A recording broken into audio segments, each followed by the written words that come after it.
అభ్యర్థిగా అవకాశం ఇచ్చినందుకు ఆనందంగా ఉందని బీజేపీ ఎంపీ అభ్యర్థి కొత్తపల్లి గీత తెలిపారు. అరకులో బీజేపీని గెలిపించి మోదీకి కానుకగా ఇస్తానని అన్నారు. ప్రజలందరికీ జగన్ అవినీతి మోసాలు అర్థమయ్యాయని చెప్పారు. వచ్చే ఎన్నికల్లో వైసీపీ ఓటమి ఖాయమని తెలిపారు. సీఎం జగన్ను ఇంటికి పంపడానికి ప్రజలు సిద్ధంగా ఉన్నారని అన్నారు. నా ఎస్సీ నా ఎస్టీ నా బీసీ అన్న జగన్మోహన్ రెడ్డి ఆ వర్గాలపైనే దాడులు చేశారని కొత్తపల్లి గీత ఆరోపించారు. బీజేపీ అరకు పార్లమెంట్ అభ్యర్థిగా కొత్తపల్లి గీతను అధిష్టానం ప్రకటించింది. ప్రస్తుతం మనతో కొత్తపల్లి గీత మేడం, ఎట్లా ఫీల్ అవుతున్నారు? మొత్తం అధిష్టానం మీ పేరు ప్రకటించింది, చాలా సంతోషంగా ఉందండి. అండ్ నేను ఈ అవకాశం ఇచ్చినందుకు మన ప్రధానమంత్రి నరేంద్ర మోదీ గారికి, అట్లాగే మా జాతీయ అధ్యక్షులు నడ్డా గారికి, అమిత్ షా గారికి, మరియు మా రాష్ట్ర అధ్యక్షులు వారు పురంధరేశ్వరి గారికి అందరికీ కూడా హృదయపూర్వక ధన్యవాదాలు తెలియజేస్తున్నాను.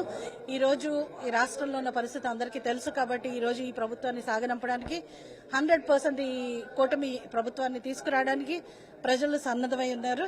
కాబట్టి అరకు పార్లమెంట్ ని నాకు ఇచ్చిన రెస్పాన్సిబిలిటీగా భావించి అరకు పార్లమెంట్ ని సెంటర్ కి గిఫ్ట్ గా ఇవ్వాలని చెప్పి అహర్నిశలు కష్టపడడానికి సన్నద్ధమవుతుంది. గిరిజనులకు అన్ని పథకాలు అమలు చేసాము, అన్ని మేలు చేసామంటూ కూడా అటు వైసీపీ చెప్తుంది.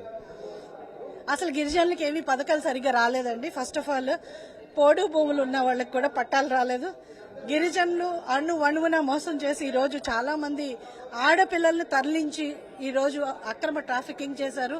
కొండలను తవ్వి పర్టికులర్లీ మైనింగ్ చేసి, ఇల్లీగల్ మైనింగ్ చేసి గిరిజన సంపదను దోచుకున్నారు.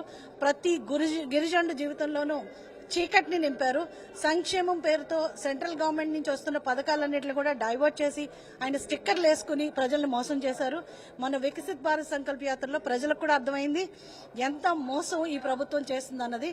సో ప్రజల్ని కేవలం పక్కదోవ పట్టించి దోపిడీ చేసి ఈ రాష్ట్రం మొత్తం దొంగ ప్రభుత్వం, దోపిడీ ప్రభుత్వం ఎట్లా పనిచేసిందన్నది ప్రజలందరూ చూశారు. ఈ రోజు నేను చెప్తున్నాను, ఈ ఎలక్షన్ లో కేవలం నాయకులు కాదు, ప్రజలే సైన్యంగా పనిచేసి ఈ ప్రభుత్వాన్ని ఇంటికి పంపిస్తారు. 2014 కూడా అలయన్స్ అన్నారు, ప్రస్తుతం ఇప్పుడు కూడా అలయన్స్ అన్నారు. అప్పుడు చేయలేదు, ఇప్పుడు ఏం చేస్తారంటూ కూడా అప్పుడు చేయలేదు అన్నది అబద్ధం అండి. అప్పుడు కూడా చేశారు, కానీ కొన్ని డిఫరెన్సెస్ రాష్ట్ర ప్రభుత్వంలో ఈ స్పెషల్ స్టేటస్ అని డిఫరెన్సెస్ రావడం వల్ల కొన్ని జరిగినాయి. కానీ ఆ మాటకు వస్తే మరి అరకు ప్రాంతం వరకు చూస్తే మేము అద్దాల భోగి తెచ్చుకున్నాం. అలాగే ట్రైకార్డ్ లోన్స్, కొన్ని వేల ట్రైకార్డ్ లోన్స్ ఇవ్వడం జరిగింది. గిరిజనులకు ప్రతి పథకం అందించాము. అలాగే కాకుండా ఈ రోజు నేషనల్ హైవే చూస్తే 400 కిలోమీటర్ల నేషనల్ హైవే అప్పుడు నేనున్నప్పుడు అప్రూవ్ చేయించుకున్నదే. అలాగే ఆర్ఆర్ఆర్ ప్యాకేజీలో ప్రధానమంత్రి గ్రామీణ సడక్ యోజనలో ఆల్మోస్ట్ 5,000 కోట్ల ఫండ్స్ తెచ్చుకుని మనం చేయడం జరిగింది. అలాగే ప్రైమరీ హెల్త్ సెంటర్స్ కానీ, స్కూల్స్ కానీ, మన సర్వశిక్ష అభియాన్లో గ్రాంట్స్ తెచ్చుకుని స్కూల్ బిల్డింగ్స్ కట్టడం జరిగింది. నేను పర్టికులర్లీ నా ఎంపీ ల్యాండ్స్ నుంచి 27 అంబులెన్సెస్ ఇచ్చాను.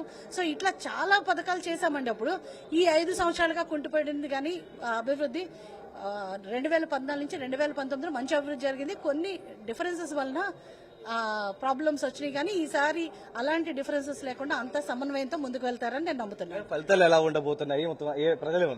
ఫలితాలు ఒక సునామీ రాబోతుందండి. ఆ సునామీలో జగన్మోహన్ రెడ్డి కొట్టుకుపోబోతున్నాడు. ఖచ్చితంగా ఫలితాలకు సంబంధించి కూడా అటు టీడీపీ, బీజేపీ, జనసేన విజయం సాధిస్తుందంటూ కూడా కొత్తపల్లి గీత అయితే చెప్తూ ఉన్నది. సునీల్తో నరసింహారెడ్డి, టీవీ, విజయవాడ.